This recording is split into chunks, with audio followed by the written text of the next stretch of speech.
তো চলো এখন এই দুটো পার্সেলের মধ্যে এই পার্সেলটা আমি আনবক্সিং করছি। তো এটা আমার জিনিস, আর বাকি সবগুলো কিন্তু আমি ঠাকুরের জন্য অর্ডার করেছি, মানে আমার পুজোর পার্সেল।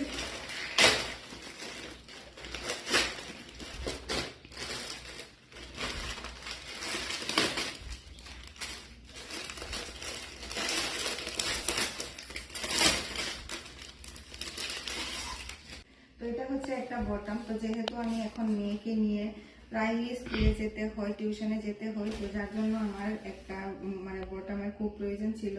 একটা আগে নিয়েছিলাম ফ্লিপকার্ট থেকে, তো এটা নষ্ট হয়ে গিয়েছিল, যার জন্য আরেকটা নিয়েছি।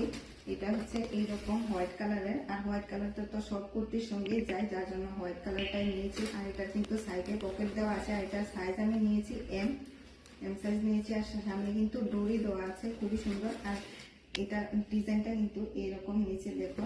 চলো এখন কিন্তু আমি আমার নেক্সট পার্সেলটা আনবক্সিং করি। আর এটার মধ্যেও কিন্তু আছে আমার ঠাকুর ঘরের জিনিস।